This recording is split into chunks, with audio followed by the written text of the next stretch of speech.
और जैसे यकीन मानो, ऐसे मैंने अभी सॉल्व कर भी दिया ना, तुमसे पहले सॉल्व नहीं हुआ, उसके बाद भी तुमसे सॉल्व नहीं होगा until you solve it yourself. खुद से सॉल्व ना करो। कई लोगों को गलत फहमी रहता है कि सर ने सॉल्व कर दिया तो मेरा भी हो गया, लेकिन 2 दिन बाद यही क्वेश्चन सॉल्व करोगे फिर से सॉल्व नहीं होगा तुमसे। तो सॉल्यूशन देखने का मतलब थोड़ी कि तुम्हें आ गया, मैं कह रहा हूँ सॉल्व करके देखो खुद से, और लॉजिकली हर स्टेप में आगे बढ़ो। अगर तुम्हें हर स्टेप का क्लियर है लॉजिक्स कि क्यों ऐसा हो रहा है, तो देन हो गया। तो वही है, अभी तुम नहीं कर पा रहे हो मतलब कहीं ना कहीं तुम्हें प्रॉब्लम है किसी ना किसी स्टेप में, तो आगे नहीं बढ़ पा रहे हो। इसमें हमारे पास ऑर्डर स्टैटिस्टिक है based on the random sample of size 5 from continuous distribution this. अब यहाँ पे क्या है कि then sum of all possible value of R for which E X R is finite. तो यहाँ से क्या करना है, सिंपली हमें एक्सपेक्टेशन ऑफ एक्स आर निकालना है। तो ई एक्स आर का फॉर्मूला क्या होता है जी, X into P D F of R th order statistics X into D X. और जो सपोर्ट पॉपुलेशन का है वही सपोर्ट ऑर्डर स्टैटिस्टिक का होता है, तो 1 से इन्फिनिटी। अब यहाँ P D F R th order statistics का यूज करना है क्योंकि यहाँ आर एथ ऑर्डर स्टैटिस्टिक्स का मीन चाहिए मुझे। तो आर एथ ऑर्डर स्टैटिस्टिक का सबने फॉर्मूला पढ़ा होगा कि what is the PDF of R th order statistic. उसको पुट करो और इसको सिंप्लीफाई करो। तो जब पुट करोगे तो तुम्हें उसमें सीडीएफ की जरूरत पड़ेगी फॉर्मूले में, है ना। तो जिन लोगों को फॉर्मूला नहीं पता, जैसे क्वेश्चन सॉल्व करते हैं ना, हमें खुद ही रियलाइज होता है कि क्या है ना, क्या आता है क्या नहीं आता है। जो नहीं आता उस पर काम करो, ये चीज़ें हैं, तो उससे रियलाइज हो जाएगा। तो यहाँ से अगर सीडीएफ निकालेंगे क्या, 1 माइनस 1/x आएगा। अब यहाँ से जब हम आर एथ ऑर्डर स्टैटिस्टिक्स के पीडीएफ का फॉर्मूला यूज करेंगे, सो ये 1 से इन्फिनिटी x, यहाँ n की वैल्यू कितना है 5, तो n 5 है। सो 5 फैक्टोरियल क्या होता है, r minus 1 factorial and n minus r। Just R th order statistics के पीडीएफ का फॉर्मूला तुम्हें याद रखना पड़ेगा, एग्जाम में भी जरूरत पड़ेगी। सो यहाँ से 5 माइनस आर फैक्टोरियल। अब यहाँ आता है C D F of X, है ना। तो सी डी एफ जो है इसका 1 माइनस 1/x। मैं directly R th order statistics के पीडीएफ का फॉर्मूला यूज कर रहा हूँ। तो C D F of X इसकी power r minus 1 minus C D F of X, तो जो कि होगा 1/x, इसकी पावर आता है 5 minus r into P D F of x जो कि है 1/x² dx। अब बस तुम्हें इतना ही चेक करना है कि ये इंटीग्रल r के किस किस वैल्यू के लिए फाइनाइट आएगी। तो r के जिन वैल्यूज के लिए फाइनाइट आएगी वो आपको ऐड करना है। यही कह रहा है कि sum of all possible values of r for which E X R is finite. तो अब बस ये देखना है कि ये इंटीग्रल की वैल्यू फाइनाइट r के किस वैल्यूज के लिए आएगी। तो तुम r की पॉसिबिलिटी 1 से 5 तक है, तो वैसे लेंदी हो जाएगा। एक बार 1 रखोगे, 2 रखोगे, 3 रखोगे, तो इस वजह जनरल सॉल्व कर लो, आगे जाके कुछ ना कुछ रिड्यूस हो जाएगा। सिर्फ 5 पे नहीं है, बाकी सब पे है। तो यहाँ पे क्या आ जाएगा, इसको अभी हम सॉल्व करेंगे। तो जैसे मान लो कुछ सिंप्लीफाई कर लो इसको, तो ये तो कांस्टेंट है, इसको बाहर निकाल सकते हो। ये जो कांस्टेंट है that you can take out. तो ये जो कांस्टेंट इसको बाहर निकालोगे, 5 factorial r minus 1 factorial 5 minus r factorial. अब ये है इंटीग्रेशन 1 से इन्फिनिटी। थोड़ा सिंप्लीफाई कर लो, तो ये 1/x² है, यहाँ 1/x की पावर 5 माइनस r है। तो एक काम करते हैं, अभी 1/x को ना t मान लो, इसको थोड़ा सिंप्लीफाई करते हैं इंटीग्रेशन को। तो अगर मैं 1/x को यहाँ पे t ले लूँ, मैं इस इंटीग्रेशन को चेंज ऑफ वेरिएबल लगा रहा हूँ ना, सब्सटीट्यूशन मेथड। तो 1/x को मैंने t नाम दे दिया, तो dt हो जाएगा माइनस 1/x² dx, है ना। t is 1/x and dt is minus 1/x²।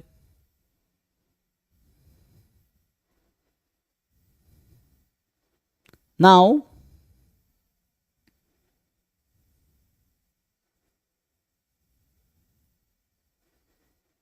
Put करो। तो एक काम करते हैं, इसको ना ये तो माइनस dt बन जाएगा, so that will be minus dt।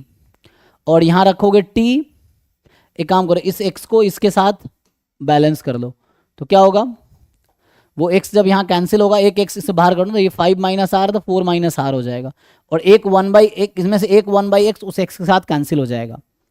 तो इसको मैं क्या लिख सकता हूँ, इसको ऐसे लिख सकता हूँ 1/x इंटू 1/x की पावर 4 माइनस आर, इस वाले चीज़ को।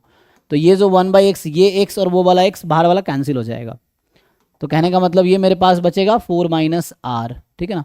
सो इसको मैं लिखता हूँ, तो यहाँ होगा 1 माइनस टी, ये 1 माइनस टी, ये तो बाहर आ चुका है, वो एक्स को यहाँ बैलेंस कर देंगे, आर माइनस 1 और यहाँ 1/x 5 माइनस आर, एक एक्स कैंसिल कर दिया, तो टी है ना, या समझो ये टी की पावर दिस और ये 1/t है ना, तो टी की पावर 5 माइनस आर और यहाँ 1/t होगा, तो एक पावर कम हो जाएगा, तो टी की पावर 4 माइनस आर, यही बनेगा रिड्यूस होके। अब लिमिट चेंज करना होगा ना, तो ये तो लिमिट x का था, x की लिमिट है 1 टू इन्फिनिटी, तो जब यहाँ x को 1 रखेंगे 1 ही होगा, और जब x को इन्फिनिटी रखेंगे 0 हो जाएगी, तो ये अभी रहेगी 1 से 0। अब ये माइनस क्या करेगा, हमें हेल्प करेगा इसको इंटरचेंज करने में ना, तो नेगेटिव से क्या होता है, लिमिट इंटरचेंज हो जाते हैं डेफिनेट इंटीग्रेशन में, तो इस माइनस को अगर प्लस कर दोगे तो ये 0 से 1 हो जाएगी, ठीक है। तो अब ये सिर्फ dt बन गया, ये माइनस ने लिमिट को इंटरचेंज कर दिया। अब इसको देखो, ये कोई स्टैंडर्ड इंटीग्रल फॉर्म में आ गया ना, 0 से 1, 1 माइनस टी की पावर r माइनस 1 है ना, बीटा में बन गया। तो ये कहीं ना कहीं आप इसको देखोगे तो ये जो इंटीग्रल है, ये तो बाहर एक नंबर है, रहने दो, बस ये देखना है कि ये कब एग्जिस्ट करती है। तो ये जो इंटीग्रल है बीटा में क्या बनेगी, बीटा का पैरामीटर क्या है, तो ये होता है एक्स टी की पावर अल्फा माइनस 1 और 1 माइनस टी की पावर बीटा माइनस 1, तो alpha minus 1 is equal to 4 minus R, तो अल्फा की वैल्यू कितनी आएगी, नहीं यहाँ पे पहले लिखना है भाई। सो वही बात है, हालांकि सिमेट्रिक होता है तो कोई दिक्कत नहीं है ना, तो वैसे हाँ सिमेट्रिक है तो कोई दिक्कत नहीं है, 5 माइनस आर कॉमा आर या R comma 5 minus R, because it is symmetric, beta जो इंटीग्रल है या फंक्शन है वो सिमेट्रिक है। सो है ना, आर कॉमा यही चीज़ सेम ही है, अगर कोई लिखता है R comma 5 minus R still it is same, no problem. तो अब आपको पता है ये कब फाइनाइट आती है, ये नंबर तो फाइनाइट होगी, कोई भी 0 से 5 में नंबर रखोगे तो फाइनाइट ही होगी, बस आपको ये समझना है कि ये बीटा इंटीग्रल या बीटा फंक्शन की वैल्यू फाइनाइट कब आती है, जब दोनों greater than 0, both coefficient both parameter should be more than 0, तभी जाके फाइनाइट आएगी। So this is finite if and only if this happens.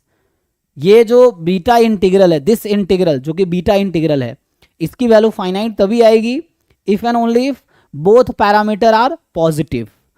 सो दोनों को पॉजिटिव होना पड़ेगा, तो यहां से देखो आर पे क्या रेस्ट्रिक्शन आता है, तो यहां से आएगा R more than 0 strictly less than 5। अब देखो इस इंटरवल में कौन कौन सी वैल्यूज जो फिट बैठती है,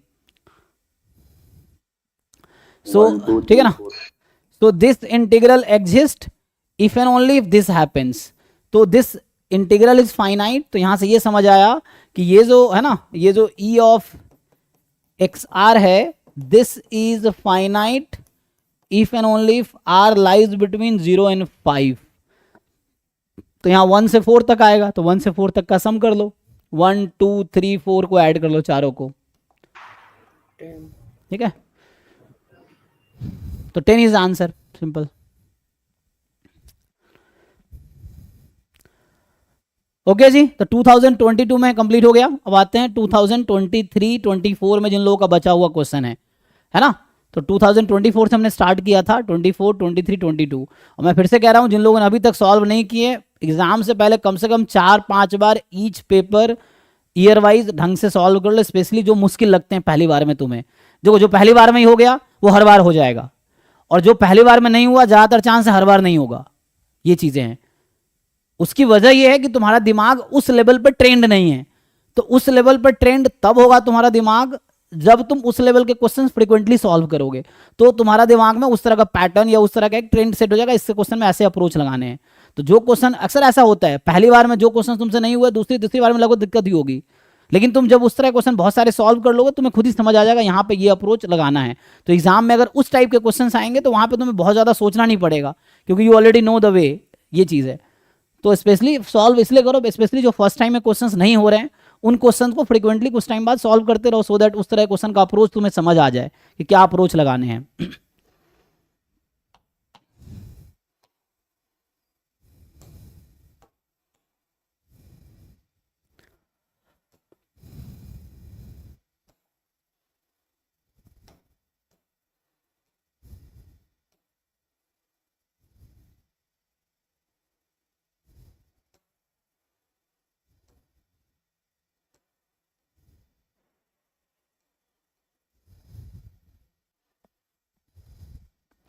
सो 23 में क्या है कि क्वेश्चन 37 का पार्ट सी